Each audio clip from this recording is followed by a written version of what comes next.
Hello everyone, I am Shubham and welcome back to Caterpillar Dev. Java সিরিজের আগের ভিডিওতে আমরা দেখেছি যে কিভাবে আমরা জাভাতে ফাস্ট প্রোগ্রাম রান করাবো। আমরা কিছু প্রশ্নের উত্তর দিয়েছি। কি প্রশ্ন? Can I save a Java source file by another name than the class name? What will happen if you don't declare main as static? What do you mean by command line arguments in Java? What will happen if you declare the return type of main as int? তো এই সমস্ত প্রশ্নের উত্তরগুলো আমরা দিয়েছি। আমি একটা জিনিস দেখাতে ভুলে গেছিলাম, সেটা হচ্ছে how two compile and run A Java program. ঠিক আছে, সেটা আজকে আমি দেখাবো। তার আগে বলি, আমরা একটা নতুন জাভা ফাইল তৈরি করে নিই যেখানে আমরা আজকে কোড লিখব। আমরা বলেছিলাম যে যে কোনো প্রোগ্রাম, ঠিক আছে, আমরা জাভাতে যখন কোনো প্রোগ্রাম লিখবো সেটাকে সবসময় আমাদেরকে ক্লাসের আন্ডারে লিখতে হবে। এবার ক্লাসের নাম আমরা যেটা দেবো, ফাইলের নাম সেটা দিতে হবে, যদি কিনা আমরা ক্লাসটাকে পাবলিক বলে ডিক্লেয়ার করি তবে। আর যদি না করি তাহলে JVM will let you name the class as you want. তো আমরা এখানে সেটা একবার টেস্ট করে দেখি যে সত্যি আমি যেটা বলছি সেটা ঠিক কি ভুল। তো আমি আমার ক্লাসের জাভার ফাইলের নাম দেবো cat2.java। ঠিক আছে, cat2.java। এইবার আমি দেখব যে আমি এই cat2 এর নামটা চেঞ্জ করতে পারবো। যদি cat2 এর নামটা চেঞ্জ করে আমি ফার্স্ট প্রোগ্রাম লিখি, তো এটা চেঞ্জ করতে দিচ্ছে না। কিন্তু যদি আমি এইটাকে পাবলিক না করি, দেন আমি আমার ক্লাসের নাম যে কোনো মানে আমার যেটা ইচ্ছা সেটা আমরা রাখতে পারবো। তো এটাকে আমি একটুখানি বড় করে দেখাচ্ছি যাতে দেখতে সুবিধা হয়। তো এই যে এখানে cat2.java লিখেছি আমরা, আর এখানে আমাদের ক্লাসের নাম হচ্ছে ফার্স্ট প্রোগ্রাম। ওকে, এইবার আমি বলেছি আগেই যে জাভা আমাদের একটা স্ট্রিক্ট রুল ফলো করে, যে ওর যেরকম বলে দেবে ঠিক সেই রকমই আমাদেরকে মেন ফাংশনটা লিখতে হবে। মানে public static void main string, এটা আমি আমার ওয়াইফাইটা কানেক্টেড রয়েছে, আমি এটাকে বন্ধ করে দিই, স্ট্রিং আর্টস। ওকে, এইবার হ্যালো ওয়ার্ল্ড, এটা একেবারে আমাদেরকে মুখস্থ করে নিতে হবে যে কীভাবে এইটাকে বলে বয়লার প্লেট। ঠিক আছে, এটা হচ্ছে বয়লার প্লেট, কীভাবে আমরা ক্লাস ডিফাইন করবো, কীভাবে আমরা মেন ফাংশনকে ডিফাইন করবো তার আন্ডারে। আর এটা হচ্ছে আমাদের আগে বলেছে যে system.out.println। ঠিক আছে, আমরা SOUT এইভাবে লিখতে পারি, কিন্তু আমাদেরকে পুরোটা টাইপ করে লিখতে হবে। এটা VS করে আমি করছি বলে এটা একটা শর্টকাট, বাট অন্য কোনো আইডিতে যদি করতে যাও তাহলে আমাদেরকে পুরোটাই টাইপ করতে হবে। system.out.println।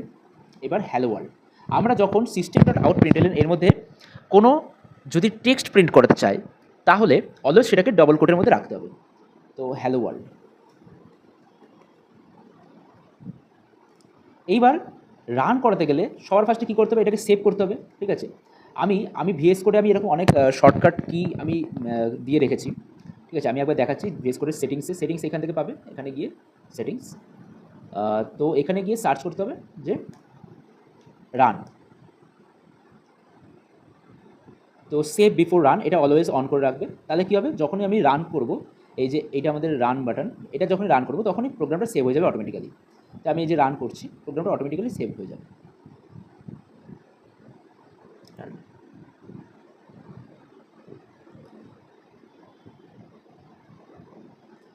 could not find or load main class cat2। আচ্ছা কস্ট, আচ্ছা এখানে আমি ফার্স্টে কম্পাইল করব জাভা, কম্পাইল করে আমরা লিখব হচ্ছে cat2.java। তো কম্পাইল হয়ে গেছে। ঠিক আছে, এইবার আমরা রান করাবো হচ্ছে কোন ক্লাসটা রান করাবো, এই ক্লাসটা রান করাবো। ঠিক আছে, তার জন্য লিখবো হচ্ছে জাভা ফার্স্ট প্রোগ্রাম। হ্যালো হলো, বুঝলাম আমরা কীভাবে আমরা জাভা ফাইলকে রান করবো, কীভাবে কোনো জাভা প্রোগ্রামকে রান করবো, আমরা কীভাবে কম্পাইল করবো। কেন জাভা লিখলাম, জাভা মিন্স জাভা কম্পাইলার। ঠিক আছে, আমি বলেছি যে জেডিকের আন্ডারে কী থাকে, জেআরই অ্যান্ড জাভা কম্পাইলার। ঠিক আছে, জেআরইর আন্ডারে কী থাকে, আমাদের বিভিন্ন লাইব্রেরিজ থাকে অ্যান্ড JVM থাকে। ঠিক আছে, তো কম্পাইল করতে গেলে আমাদের ফাইল নেমটা দিয়ে কম্পাইল করতে হবে, দেন ক্লাস নেমটা দিয়ে আমাদের রান করাতে হবে। ওকে, বোঝা গেল? আচ্ছা, তাহলে এইবার আমরা দেখি যে যদি আমরা কোনো স্ট্রিং ছাড়া যদি কোনো নাম্বারকে প্রিন্ট করতে চাই তাহলে শুধুমাত্র নাম্বারটাকে লিখলে হবে। যেমন আমি লিখছি 12। এবার যদি আমি রান করাই, তো এইভাবে রান হবে না। ঠিক আছে, আমাকে টার্মিনালটা কোথায়, এই তো নিউ টার্মিনাল 12, ঠিক আছে। একবার কম্পাইল হলে আমাদের বারবার কম্পাইল করতে হয় না। আচ্ছা এইবার বলি, এবার আমরা নেক্সট টপিকে যাব যে আচ্ছা আরেকটা জিনিস দেখায়, সেটা হচ্ছে যদি আমি স্ট্রিং অ্যান্ড নাম্বার দুটোকে একসাথে করতে চাই, একসাথে যদি প্রিন্ট করতে চাই তাহলে কীভাবে করবো, বা দুটো স্ট্রিংকে যদি আমি একসাথে প্রিন্ট করতে চাই তাহলে কীভাবে প্রিন্ট করবো সেটা একবার দেখি। ধরো লিখলাম হ্যালো, তারপরে প্লাস দিয়ে আমরা লিখবো হচ্ছে ওয়ার্ল্ড, ঠিক আছে। এইবার যদি আমি রান করাই, সেভ করে নেব, সরি সেভ করে নেব, এবার আমি রান করবো। আচ্ছা একবার কম্পাইল করতে হবে আই থিঙ্ক।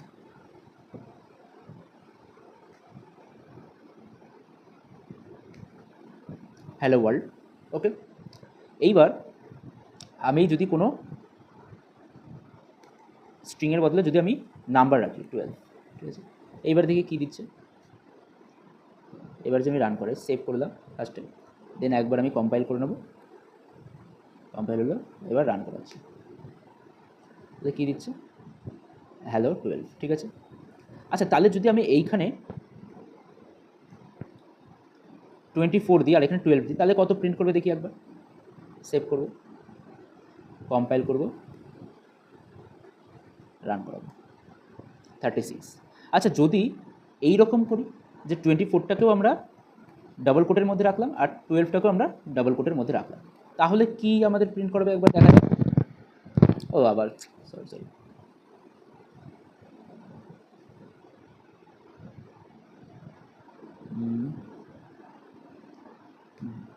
ক্যাট টু যাবা আর 24 12, মানে যখন আমরা ডবল কোটের মধ্যে রাখবো তখন সেটাকে একটা কীভাবে নিচ্ছে, ও একটা স্ট্রিং হিসেবে নিচ্ছে, আর যখন এটা আমরা ডাবল কোট ছাড়া আমরা যখন লিখবো তখন সেটা অ্যাজ আ নাম্বার ওটা প্রিন্ট করবে, ঠিক আছে। নাম্বার ওটাকে অ্যাজ এ নাম্বার ওটাকে ট্রিট করবে। ওকে, এবার আমরা আজকে নিউজের টপিক আছে সেটা দেখব, সেটা হচ্ছে ভেরিয়েবলস।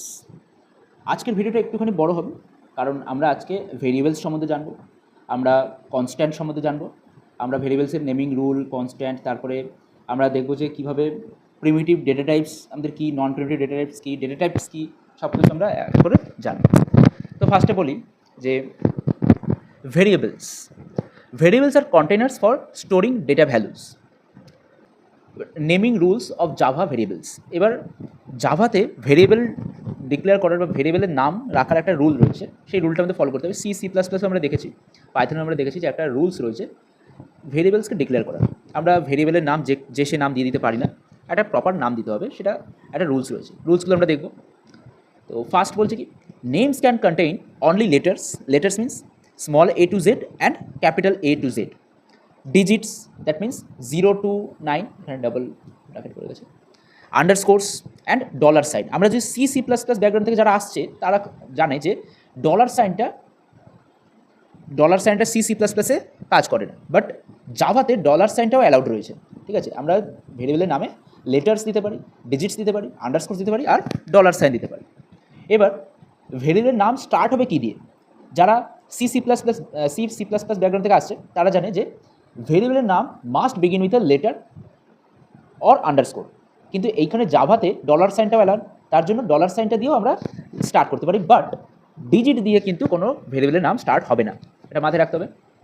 নো কিওয়ার্ডস, সেম সি++এর মতোই সেম, যে সমস্ত রিজার্ভড জাভা কিওয়ার্ডসগুলো রয়েছে, বাই দ্য ওয়ে বলি যে there are 52 keywords that are reserved in Java. Case sensitive, মানে জাভাতে যদি আমরা লিখি স্মল ক্যাট, মানে স্মলে আমরা যদি এই যে এখানে একটা এক্সাম্পল দিয়ে দিচ্ছি, small H and capital H that are treated as different variables. Meaningful names, এইটা মানে স্ট্রিক্ট রুল নয়, but it would be better if we give a meaningful name to a variable. No spaces, variables names cannot contain spaces. Follow naming conventions, typically use camel case for variable names in Java. হ্যাঁ, জাভাতে আমি আগে বলেছি যে Camel case কি, 3 types of case হয়। একটা হচ্ছে আমাদের ক্যামেল কেস, ঠিক আছে, আমি একটু বড় করে দেখি। ক্যামেল কেস মানে হচ্ছে আমরা ক্যামেল কীরকম, ক্যামেলকে দেখতে কীরকম, এইরকম, ঠিক আছে। দ্যাট মিন্স আমাদের যে নামটা হবে সেইটা এরকম টাইপ হবে, ঠিক আছে। যেমন ধরো আমি একটা ভেরিয়েবলের নাম দিচ্ছি যে টোটাল মার্কস, তাহলে টোটালের টিটা স্মল, ঠিক আছে, TOTAL টোটাল মার্কস, মার্কসটা আবার ক্যাপিটাল। ওকে, এইরকম টাইপের নাম যখন আমরা দেবো তখন সেটাকে বলা হচ্ছে যে ক্যামেল কেস। ওকে, আরেক টাইপের কেস আছে, সেটা হচ্ছে পাসকাল কেস, ঠিক আছে। পাসকাল কেস কি? পাসকাল কেস হচ্ছে ফার্স্ট যে লেটারটা থাকবে সেটা সব ক্যাপিটাল হবে, সবকটা কেসই হচ্ছে ক্যাপিটাল, মানে সবকটা যদি টোটাল মার্কস লিখি তাহলে এরকমভাবে লিখবো, টোটাল মার্কস। ওকে, এইটা আমরা ইউজ করি হচ্ছে ক্লাসের ক্ষেত্রে। আরেকটা কেস আছে যেটাকে বলা হচ্ছে স্নেক কেস। ওকে, স্নেক কেসের ক্ষেত্রে পুরোটাই আমাদের স্মলে চলে, ঠিক আছে। স্নেক কেস পুরোটাই স্মলে, মানে টোটাল মার্কস যদি লিখি তাহলে TOTAL টোটাল মার্কস পুরোটাই আমরা স্মলে লিখব। ওকে, আচ্ছা, নেক্সট আমরা আসি হচ্ছে, আচ্ছা ভেরিয়েবলস নিয়ে যখন আমরা বললাম তখন আরেকটা অবভিয়াসলি কনস্ট্যান্ট নিয়েও বলাটা উচিত। কনস্ট্যান্ট কি? কনস্ট্যান্ট হচ্ছে ভেরিয়েবল, যেরকম ভেরিয়েবল হচ্ছে একটা কন্টেইনার, ধরো এরকম একটা কন্টেইনার রয়েছে, এর মধ্যে যে কোনো ভ্যালু থাকতে পারে, ঠিক আছে। এর মধ্যে আমি 5 লিখতে পারি, পরে সেই ভ্যালুটাকে আমরা 5 ভ্যালুটাকে চেঞ্জ করে 6 করে দিতে পারি, পরে 6 ভ্যালুটা চেঞ্জ করে আমরা এর মধ্যে একটা স্ট্রিং স্টোর করে দিতে পারি, ঠিক আছে। ধরো লিখলাম str, ঠিক আছে। বাট কনস্ট্যান্ট কি? কনস্ট্যান্ট হচ্ছে এদের যখন আমরা কোনো ভেরিয়েবলকে কনস্ট্যান্ট বলে ডিক্লেয়ার করবো তখন সেই ভেরিয়েবলের নাম আমরা চেঞ্জ করতে পারবো না। আর আমরা C++ ব্যাকগ্রাউন্ড থেকে যারা আছে তারা জানে কোনো ভেরিয়েবলকে কনস্ট্যান্ট ডিক্লেয়ার করতে গেলে CONST কনস্ট এইটা লিখতে হয়, দিয়ে তারপর ভেরিয়েবল নেমটা দিতে হয়, ঠিক আছে। বাট জাভাতে আমরা কি ইউজ করবো? ফাইনাল। জাভাতে ইউজ করবো আমরা ফাইনাল কিওয়ার্ড। যখন কোনো ভেরিয়েবলের নাম আমরা ফাইনাল দিয়ে স্টার্ট করব, তার মানে সেইটার ভ্যালু আমরা চেঞ্জ করতে পারবো না, ফাইনাল। ওকে, আমরা বুঝলাম যে ভেরিয়েবলস কি, আমরা বুঝলাম কনস্ট্যান্ট কি। এবার আমরা দেখব data types. What are data types? Data type specifies what type of data the variable will store, what type of data the variable will store, ঠিক আছে। এবার C++ ব্যাকগ্রাউন্ড থেকে যারা আসছে বা পাইথন তারা যারা করছে, পাইথন বাদ দাও, পাইথন দরকার নেই, C++ যারা করেছে তারা জানে যে এই প্রিমিটিভ ডেটা টাইপস কী জিনিস, ঠিক আছে। জাভাতে যে C++-এ কি, সিতে হচ্ছে 4 types of primitive data types আছে, ইন্ট, ফ্লোট, ক্যার, ডাবল, ঠিক আছে। C++-এ একটা এক্সট্রা আছে যেটা হচ্ছে বুল। ওকে, জাভাতে টোটাল 8 প্রিমিটিভ ডেটা টাইপস রয়েছে। কী কী? ইন্ট তো রয়েছে, ইন্ট রয়েছে, আমাদের ফ্লোট রয়েছে, ক্যার রয়েছে, ডাবল রয়েছে, বাইট শর্ট এক্সট্রা অ্যাড হয়েছে, লং বলে একটা কিওয়ার্ড এসেছে যেটা C++ সাপোর্ট করে, লং ইন্ট, ঠিক আছে, লং ডাবল, এখানে একটা আলাদা কিওয়ার্ড চলেছে লং, শুধু লং, ঠিক আছে। আচ্ছা, C++ আমরা যেটা বুল বলতাম, জাভাতে সেটা একটুখানি বড় হয়ে গেছে, বুলিয়ান হয়ে গেছে, ঠিক আছে। আচ্ছা, এইটা আবার JVM ডিপেন্ডেন্ট। যে JVM কেন ডিপেন্ডেন্ট, মানে এদের সাইজগুলো JVM এর উপর ডিপেন্ড করছে। C++ আমরা দেখেছি যে ইন্টের সাইজ কখনো কোথাও 32 বিটস, কোথাও 64 বিটস, ঠিক আছে। কোথাও আমরা লিখছি কোথাও লিখছি 2 বাইট, আর কোথাও লিখছি আমরা 4 বাইট, ঠিক আছে। সরি 64 নয়, 32 বিটস, আবার কোথাও দেখতাম যে 16 বিটস, ঠিক আছে। মানে যে ক্ষেত্রে আমরা 32 বিট কম্পাইলার ইউজ করতাম সেই ক্ষেত্রে কম্পাইলার উপর ডিপেন্ড করতো, যে ক্ষেত্রে 32 বিট কম্পাইলার ইউজ করতাম সেই সব ক্ষেত্রে ইন্টের সাইজ ছিল 16 বিটস, আর যেসব ক্ষেত্রে আমরা 64 বিট কম্পাইলার ইউজ করতাম সেই সব ক্ষেত্রে ইন্টের সাইজ ছিল আমাদের 32 বিটস। তো এক্ষেত্রে আমাদের ইন্টের সাইজ কত? 32 বিটস, দ্যাট মিনস 4 বাইটস। আমরা জানি যে 8 বিটে 1 বাইট হয়, 8 বিট ইকুয়ালস টু 1 বাইট, ঠিক আছে। এটা একটু বড় হয়ে গেল, চলে মাঝে মধ্যে, ভুল তো হয়, মানুষ মাত্রই ভুল হয়। আচ্ছা, বাইট 8 বিটস, শর্ট হচ্ছে 2 into byte, that means 16 bits, int হচ্ছে 32 bit, long 64 bit, float 32 bit, double 64 bit, char 16 bits. মাথায় রাখতে হবে char 16 bits means 2 byte. Okay, কেন 2? আচ্ছা, 2 বাইট কেন? এই যে এখানে ইউনিকোড ক্যারেক্টার্স সব কিছু আছে, ঠিক আছে, সব কিছু ইনক্লুডেড। C++-এ ক্যারের সাইজ হচ্ছে 1 বাইট, বাট জাভাতে হচ্ছে 2 বাইট, বুলিয়ান 1 বাইট, ঠিক আছে। JVM উপর ডিপেন্ড করে যেটা বললাম, সরি 1 বিট, ঠিক আছে, JVM উপর ডিপেন্ড করে বললাম। আচ্ছা, এইখানে এদের ডিফল্ট ভ্যালু, বাইটের ডিফল্ট ভ্যালু 0, শর্টের ডিফল্ট ভ্যালু 0, আচ্ছা ইন্টের ডিফল্ট ভ্যালু 0, লংয়ের ডিফল্ট, এই জায়গাটা একটু বুঝতে হবে। এই যে লং আর ফ্লোট দুটোর কাজ কি? ফ্লোট হচ্ছে আমাদের ডেসিমেল ভ্যালু, মানে ফ্লোটিং ভ্যালু স্টোর করে। ওকে, ডাবলও আমাদের ফ্লোটিং ভ্যালু স্টোর করে। তাই কোনটা ফ্লোট কোনটা ডাবল সেটা বোঝার জন্য আমাদের এইভাবে লিখতে হয়, ঠিক আছে। 0.0f, আমি সবকটা এক্সাম্পল দিয়ে আমি দেখাবো, কোনো চাপ নেই, একদম চিল। 0.0d বা লং হচ্ছে 0l, এইভাবে আমরা লিখি, ঠিক আছে। স্মল এল হতে পারে, ক্যাপিটাল এল হতে পারে, এই যে স্মল এফও লিখতে পারি, ক্যাপিটাল এফও লিখতে পারি, স্মল ডি লিখতে পারি, ক্যাপিটাল ডিও লিখতে পারি, কোনো সমস্যা নেই। তবে এটা মাথায় রাখতে হবে যে বুলিয়ানে হচ্ছে বাই ডিফল্ট ভ্যালু ফলস হয় আমাদের, okay. Boolean two types of values হয়, true or false, by default false value হয় আমাদের। রেঞ্জগুলো জেনে রাখা ভালো। আচ্ছা, হচ্ছে how to print strings numbers and concatenated string numbers inside system, এটা আমরা দেখেছি। আচ্ছা, নন প্রিমিটিভ ডেটা টাইপস, আচ্ছা আমরা প্রিমিটিভ ডেটা টাইপসের একবার আমরা একটা প্রোগ্রাম দেখে নিই, ঠিক আছে, তাহলে আমাদের সুবিধা হয়। তো কীভাবে ডিক্লেয়ার করে দেখি, ফার্স্টে লিখতে হবে আমাদের ডেটা টাইপ, ফার্স্টে আমাদের লিখতে হবে ডেটা টাইপ, দেন লিখতে হবে আমাদের ভেরিয়েবল নেম, আর তারপরে আমাদের লিখতে হবে ইকুয়ালস টু দিয়ে ভেরিয়েবল ভ্যালু। ভেরি সিম্পল, ঠিক আছে।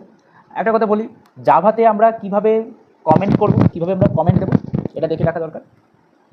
ডবল স্ল্যাশ, এটা দিয়ে হচ্ছে সিঙ্গেল লাইন কমেন্ট, আর মাল্টি লাইন কমেন্ট হচ্ছে এইটা ডেটা টাইপ, ওকে। এটা হচ্ছে মাল্টি লাইন কমেন্ট, আর এটা হচ্ছে সিঙ্গেল লাইন কমেন্ট, বুঝলাম।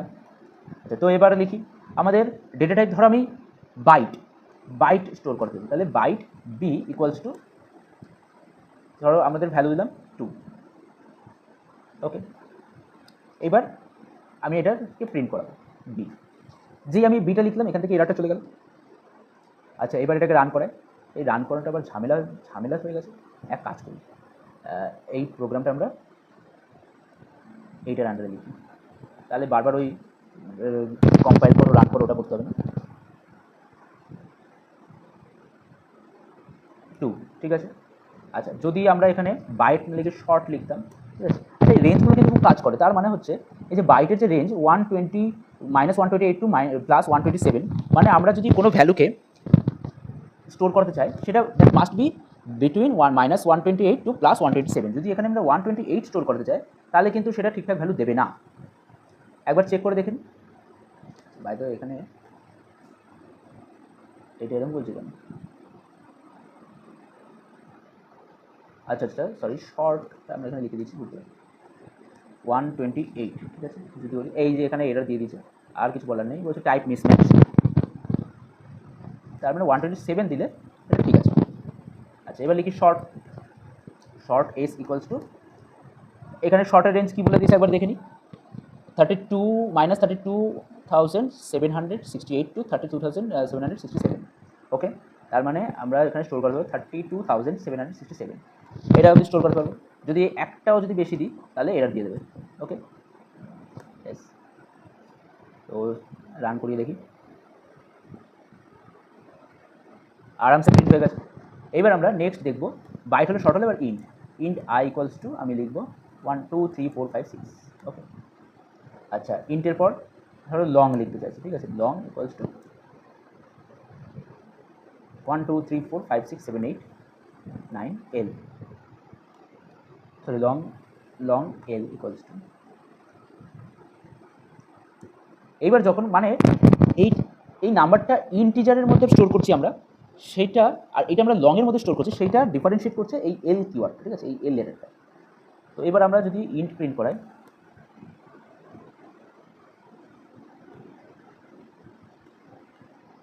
এল প্রিন্ট করাই, সরি, হ্যাঁ এল, এই যে দুটো প্রিন্ট হচ্ছে। নেক্সট কি আসছে আমাদের, তো নেক্সট হচ্ছে আমাদের ফ্লোটে কী আসছে 0.00f অ্যান্ড ডাবল, ঠিক আছে। ডাবল হচ্ছে ডি দিতে হবে। আচ্ছা, তো যদি কোনো ফ্লোট ভ্যালু আমরা প্রিন্ট করতে চাই, ফ্লোট এফ ইকুয়ালস টু, ধরো আমি লিখলাম 3.12f, তাহলে এটা ফ্লোট। আবার আমি চাইছি ডাবল কোনো ভেরিয়েবল ডিক্লেয়ার করতে, double D equals to 3.12d। তো এইটা হচ্ছে আমাদের ফ্লোট ভ্যালু, আর এটা হচ্ছে আমাদের ডাবল ভ্যালু, ঠিক আছে। দুটোর মধ্যে ডিফারেন্স কি বলছি। আচ্ছা, আমি তো প্রিন্টই করিনি, একটু অন্যমনস্ক হয়ে যাচ্ছি। 3.1 to 3.1, দুটোর মধ্যে ডিফারেন্স হচ্ছে ফ্লোট আমাদের 7 decimal digit of the precision, মানে আমরা ডেসিমেলের পর 7 অব দি আমাদের ডেসিমেল ডিজিট দিতে পারবো, আর ডাবলের ক্ষেত্রে 15 ডেসিমেল ডিজিটস। আচ্ছা, ক্যার একটা আমরা প্রিন্ট করে দেখি ক্যার কীরকমভাবে কাজ করে। Char C equals to always, তো এইখানে আমরা ক্যার সি লিখবো, যে কোনো ক্যারেক্টারকে যখন আমরা স্টোর করতে যাব তখন সিঙ্গেল কোটেশনের মধ্যে লিখতে হবে। ধরো আমরা লিখছি ক্যাপিটাল এ কে স্টোর করতে চাই, তো ক্যাপিটাল এ, এবার ক্যাপিটাল ক্যার সিকে আমরা প্রিন্ট করাবো, তো এফ এর বদলে সি লিখবো, দিয়ে রান করাবো।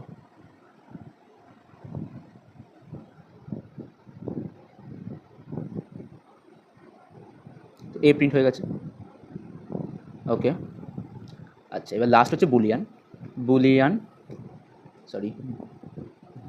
হয়ে গেছে।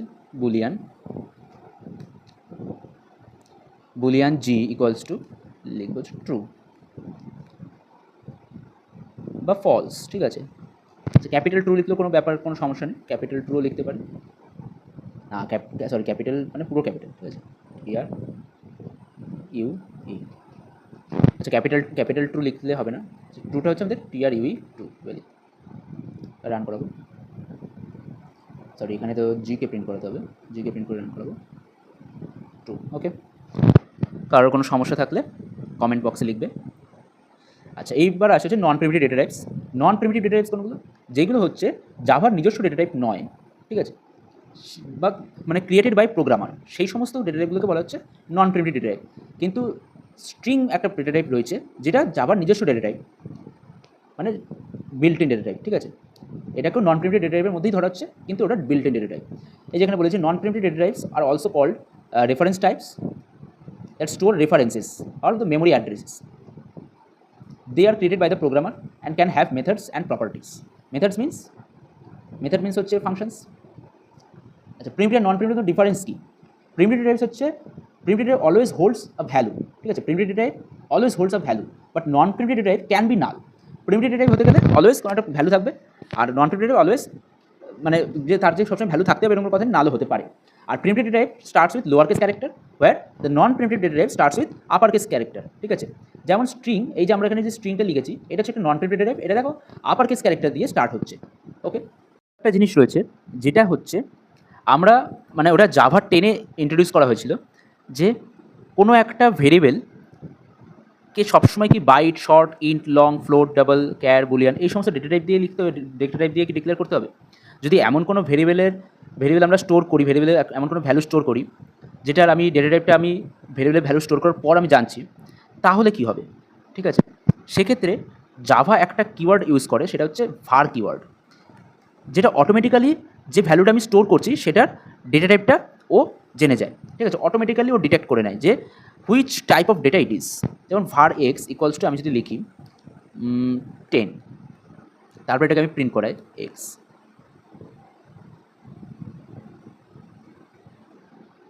প্রিন্ট হলো, আবার 10-এর বদলে 10.5 লিখলাম, তারপর আমি প্রিন্ট করাচ্ছি 10.5 লিখলো, আবার আমি লিখছি ট্রু, তারপর প্রিন্ট করাচ্ছি। অটোমেটিক্যালি ও ডিটেক্ট করে নিচ্ছে যে which type of data it is. তো এই ছিল আমাদের আজকের টপিক। আচ্ছা, একটা এক্সাম্পল কোডিং প্রবলেম, এইটা বাড়িতে প্র্যাকটিস করবে, ঠিক আছে, প্র্যাকটিস করে আমাকে কমেন্ট বক্সে এই প্রোগ্রামটা লিখে দেখাবে, ঠিক আছে, কমেন্ট বক্সে প্রোগ্রামটা পেস্ট করে দেবে, আমি তারপর চেক করে দেবো যে ঠিক হয়েছে কি ভুল হয়েছে, চেক করে দেবো। Thank you.